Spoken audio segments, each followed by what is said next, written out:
మీ ఎలాంటి వ్యాపార ప్రకటనలకైనా వెంటనే మా ఛానల్ సంప్రదించండి. ప్రస్తుతం మనతో పాటు ప్రముఖ ఆధ్యాత్మికవేత్త, జ్యోతిష వాస్తు పండితులు, లలితాదేవి ఉపాసకులు బ్రహ్మశ్రీ నారాజీ పట్నాయక్ గారు ఉన్నారు. గురువు గారితో మాట్లాడదాం. నమస్కారం గురువుగారు. శ్రీమాత్రే నమః. మే నెల ధనుస్సు రాశి వాళ్ళకి ఏ విధంగా ఉంటుంది?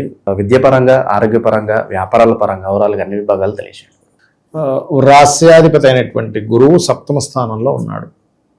అదేవిధంగా 3లో రాహువు, 4వ భావంలో శని కుజులు కలిసి ఉంటే ఆ కుజుడు 12వ తేదీకి పంచమంలోకి మారుతాడు.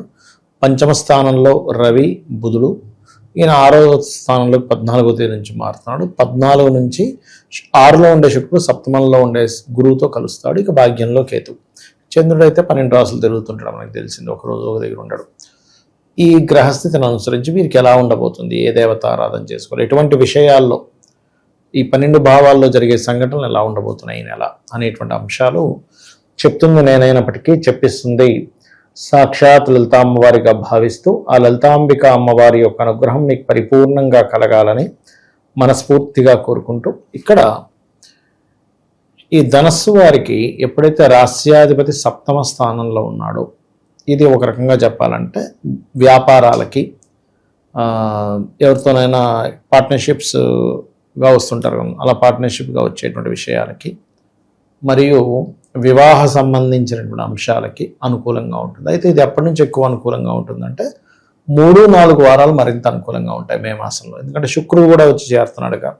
కాకపోతే ఈ లగ్నానికి కానీ ఈ రాశికి కానీ శుక్రుడు పాపి, దానివల్ల కొన్ని వివాహం విషయంలో కొన్ని డిస్టర్బెన్స్ కూడా ఇస్తాడు అక్కడ సప్తమంలోకి వెళ్తున్నందుకు. కానీ ఎంతైనా అక్కడ శుభగ్రహం కూడా ఉంది కాబట్టి వివాహం అవ్వడానికి 2 శుభగ్రహాలు సప్తమంలో ఉన్నందుకు వివాహ సంబంధించిన ఎవరైనా పార్ట్నర్షిప్స్గా వచ్చి వాళ్ళు మనీ పెట్టడము, ఇటువంటి వాటికి మాత్రం చాలా అనుకూలంగా ఉంటుంది ధనస్సు వారికి.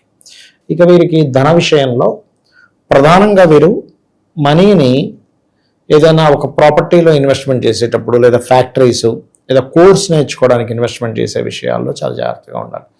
అందులోనే మీకు ఏదైనా ఒక ల్యాండ్స్ తీసుకునేటప్పుడు సంతకం పెడుతూ ఉంటాం కొన్ని పేపర్స్ మీద, ల్యాండ్స్ విషయంలోని మరియు అన్నదమ్ముల విషయంలోని ఈ విషయాల్లో చాలా చాలా చాలా కేర్గా ఉండాలి. తల్లిగారి ఆరోగ్య విషయంలో కూడా జాగ్రత్తగా ఉండాలి చెప్పాలండి. ఎందుకంటే 4లో శని కుజులు కదా. దీనికి మరి ఏం చేయాలి అంటే కాస్త నువ్వులు, కందులు దానంగా ఇవ్వడం, శని కుజ గ్రహాల దగ్గర దీపారాధన చేయడం. ఎక్కువగా వీళ్ళు లక్ష్మీ నరసింహస్వామి ఆరాధన, లక్ష్మీదేవి ఆరాధన కూడా చేయండి. లక్ష్మీ నరసింహస్వామి ఆరాధన మంచిగా పనిచేస్తుంది. అయితే ఇక్కడ రాహు 3లో ఉన్నప్పుడు ఏంటంటే ఈ కెమెరా ఫీల్డ్, లేకపోతే మనకి సినిమా ఫీల్డ్, యాక్టింగ్ కోర్సెస్, ఇట్లాంటి వాటిల్లో ఉండేటువంటి వారికి కొంత అనుకూలత ఉంటుంది. కొంత ధైర్య సాహసాలతో కొన్ని పనులు కూడా వీళ్ళు కంప్లీట్ చేసుకుంటారు చెప్పాలంటే. కాకపోతే వీళ్ళు ఎక్కడా కూడా వాహనం మీద వెళ్ళేటప్పుడు అతివేగం అనేటువంటిది అస్సలు పనికిరాదు ఈ సమయంలో. ఏప్రిల్లో కూడా అక్కడే ఉన్నాయి 2 గ్రహాలు. అందులో ప్రధానంగా మనకి కుజుడు కూడా 12వ తేదీ వరకు శనితో కలిసి ఉంటాడు 4వ భావంలో, కాబట్టి పనికిరాదు. అదేవిధంగా కొంచెం పుణ్యక్షేత్ర దర్శనాలు, గణపతి, ఇప్పుడు కాణిపాకం ఉంది, కాణిపాకానికి వెళ్తే చాలా మంచిది చెప్పాలంటే, ఇప్పుడుండే సందర్భంలో చెప్పాలంటే. ఈ టెక్నికల్ ఫీల్డ్స్, ఈ సినిమా ఫీల్డ్, లేకపోతే యూట్యూబ్ మేకర్స్, వీరికి కొత్త అవకాశాలు వస్తాయండి. ఇంకా కొంచెం కొత్త అవకాశాలు రావడము, కొంచెం జాబ్లో కూడా కొంతవరకు ఫైనాన్షియల్గా గ్రోత్ పెరగడము, శాలరీస్ పెరగడం, ఇవన్నీ కూడా మనం ఎక్స్పెక్ట్ చేయొచ్చు. కాకపోతే 12వ తేదీ వరకు ఈ పంచమ వ్యయాధిపతి అయిన కుజుడు శనితో ఉన్నాడు కాబట్టి ముఖ్యంగా ఇన్వెస్ట్మెంట్స్ చేసే విషయంలో చాలా జాగ్రత్తగా ఉండాలి. తొందరపడి ఇన్వెస్ట్మెంట్ చేయడం లాంటివి ఏమీ చేయొద్దు. విద్యార్థులకి ఏంటంటే కొంత స్ట్రెస్ ఎక్కువ అవుతారండి విద్యార్థులు, ఎంతైనా 4వ స్థానంలో ఉండే గ్రహాలు కదా, అందుకని. ఇదే రాజకీయ నాయకులకి, మెడికల్ రంగాల్లో ఉండేటువంటి వారికి, కొత్త ఉద్యోగం కోసం ప్రయత్నం చేసేటువంటి వారికి చాలా అనుకూలంగా ఉంది చెప్పాలంటే. అందులోనే ఎవరైనా పార్ట్నర్స్ యొక్క సహకారంతో, లేకపోతే ఒక్కోసారి చూడండి భార్యాభర్తలు ఇద్దరిలో ఒకరు జాబ్ పోతే వీళ్ళ కంపెనీలో అడుగుతారు, మళ్ళీ ఏముందో సార్ మన ఖాళీ ఎందుకంటే ఇస్తారు. అలాగ పార్ట్నర్స్ జాబ్ చేసే దాంట్లోనే జాబ్స్ రావడం, ఇటువంటివి ఎక్కువగా ఉన్నాయి చెప్పాలంటే. కొంచెం ఏంటంటే 14వ తేదీ వరకు శుక్రగ్రహం 6వ స్థానంలో ఉంటుంది కాబట్టి కొద్దిగా స్త్రీలతో శత్రుత్వం లాంటివి పెట్టుకోకూడదు 14వ తేదీ వరకు. ఎందుకంటే 14వ తేదీ వరకు ఉండే గ్రహస్థితి స్త్రీ మూలకంగా శత్రుత్వాలను ఇస్తుంది ధనస్సు వారికి. కాబట్టి ఈ విషయంలో చాలా చాలా జాగ్రత్తగా ఉండాలి. అండ్ అలాగే ఇంకొక విషయం ఏంటంటే ఉద్యోగ సంబంధించినటువంటి విషయంలో అనుకూలమైన వాతావరణం అయితే ఉంది. కొంచెం ఒకే జాబ్ కాకుండా పక్కన ఇంకొక జాబ్ కూడా చేయడం అనేటువంటిది ప్రారంభిస్తారు మే మాసం నుంచి వీరికి. ఎందుకంటే మీకు ఈ దశమాధిపతి ఎవరైతే బుధుడు ఉన్నాడో గురువుతో పరివర్తన యోగం వస్తుంది. కాబట్టి ఏంటంటే కొంతమంది పార్ట్నర్షిప్స్తో ఏదైనా బిజినెస్ స్టార్ట్ చేయడము, చేస్తున్న ఉద్యోగం ఒకటి కాకుండా పార్ట్ టైంలో మళ్ళీ ఇంకో జాబ్ చేయడము, ఇటువంటివి ఎక్కువగా చూపిస్తున్నాయి. ఇప్పుడైతే కొంచెం ఇందాక నేను చెప్పినట్టుగా 14 తర్వాత కొంచెం వీరికి వివాహము, ఈ బిజినెస్ రిలేటెడ్ సంబంధించిన ఏదైనా బయటికి వెళ్ళాలనే అవకాశాల కోసం ఎదురు చూస్తున్న వారికి బయటికి వెళ్ళడానికి ఛాన్సెస్, ఇలాంటివన్నీ 14వ తేదీ నుంచి చాలా అనుకూలంగా ఉంది. ఇక్కడ ఏంటంటేనండి, ఇప్పుడు ఉండేటువంటి గోచారం, దేశ గోచారం అనుకోండి, మీనంలో శని ఉన్నాడు కదా, ఇది ద్వాదశ రాశుల వారికి అందరికీ కూడా వర్తిస్తుంది. ఎందుకంటే శని ఎప్పుడైతే నీచ స్థానం వైపు ప్రయాణం చేస్తున్నాడో, అది కాకుండా కుజుడితో కలిసి ఉండి ఇలా ఉన్నప్పుడు ఏంటంటే ప్రతి ఒక్కరూ కూడా కొన్ని నియమాలు పాటించాలి. ఏమిటది? దానివల్ల ఏమవుతుందంటే వీళ్ళకి ఉద్యోగ విషయాల్లోని కొన్ని ప్రమాదాలు తప్పడం కానివ్వండి, కొన్ని నెగిటివ్ ఎనర్జీస్ తగ్గడం కూడా జరుగుతుంది. దీనివల్ల ఏం చేయాలి ఏంటి అంటే, నవగ్రహాలలో కుజుడు శని ఉంటారు కదా, కుజ శని గ్రహాల దగ్గర దీపారాధన చేయడము. వీళ్ళ జన్మజాతకంలో శని అంటే వాళ్ళ పర్సనల్ చార్ట్ ఉంటుంది కదా, శని ముఖ్యంగా మనకి ఉద్యోగానికి వ్యాపారానికి కారకుడు. కాబట్టి ఉద్యోగ వ్యాపారాలకి కారకుడైనటువంటి శని, అంటే బుధుడు కూడా వ్యాపారానికి కారకుడు అనుకోండి, బట్ కర్మకారకుడైన.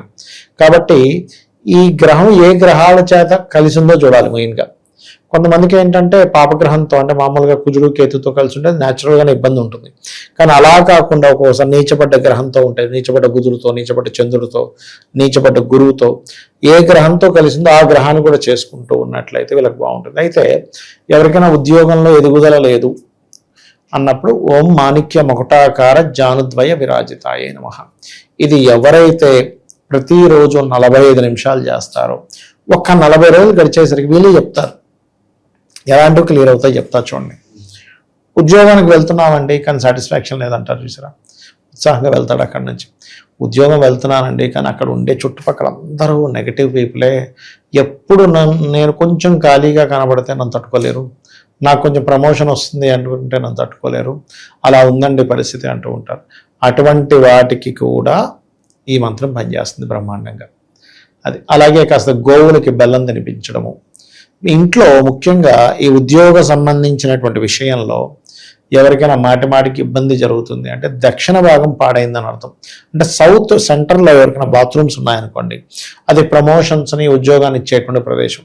కాబట్టి అక్కడ ఏదైనా వాష్రూమ్స్ అది ఉంటే ఆ వాష్రూమ్స్కి చుట్టూ కమోడ్కి ఒక కాపర్ కానీ మన బ్రాస్ పట్టి ప్రధానంగా వేసినట్లయితే కూడా వీళ్ళకి వాస్తురీత్యా వచ్చేటువంటి ఇబ్బంది కూడా తగ్గుతుంది చెప్పాలంటే. సో ఇవి చేసుకోవచ్చు. అయితే ఇక్కడ ఏంటంటే ఎప్పుడు కూడా కొన్ని జాతకాల్లో ఇక్కడే ఉంటే ఉద్యోగం వీళ్ళకి అనుకూలించదని ఉంటుంది. అంటే అలాగా కొంతమందికి విదేశాలకు వెళ్ళాలి, అప్పుడు 12వ భావ సంబంధం వచ్చింది దశమాధిపతితో, అప్పుడు విదేశాలకు వెళ్ళడం, లేదు చర్రాసులో ఉన్నాడు మాటికి మారడం, లేదా 9వ స్థానం వేరే రాష్ట్రానికి వెళ్ళి సెటిల్ అవ్వడం, ఇట్లా చూసుకోవాలి. లోన్లు తీసుకుని మరి ఇన్వెస్ట్ చేస్తూ ఉంటారు కొంతమంది. ఇప్పుడు ఇంకోటి ఏంటంటేనండి, ఇప్పుడు సందర్భం వచ్చింది కాబట్టి చెప్తున్నాను, ఈ గోల్డ్ విషయంలో చాలా మంది ఇన్వెస్ట్మెంట్ చేయడానికి మొగ్గు చూపిస్తున్నారు. ఎలా అంటే ఏముంది, సడన్గా పెరిగిపోతే మనం లోన్ తీసుకొని కొనుక్కుంటే డబ్బులు వస్తాయి కదా. కాబట్టి అది కొంచెం రిస్క్తో కూడుకున్నటువంటిది. కాబట్టి మీ దగ్గర సొంత డబ్బులు ఉంటే కొనుక్కోండి, తప్పులేదు. కానీ లక్షలు లోన్స్ తెచ్చేసి పెట్టేసి అది ఏమైపోతుందంటే కొంచెం తగ్గుతున్నట్టు అనిపిస్తే ప్యానిక్ అయిపోయి తీసేస్తాం. పెరుగుతున్నంతసేపు ఆనందంగా ఉంటుంది. కాబట్టి కొంచెం జాగ్రత్తగా ఉండాలి. ఓకే, ఓవరాల్గా ఈ రాశి వాళ్ళకి ఏ విధంగా ఉండబోతుంది ఈ మాసం, ఎలాంటి జాగ్రత్తలు తీసుకోవాలి, మంచి విశ్లేషణ అందించారు. ధన్యవాదాలు. శ్రీమాత్రే నమః.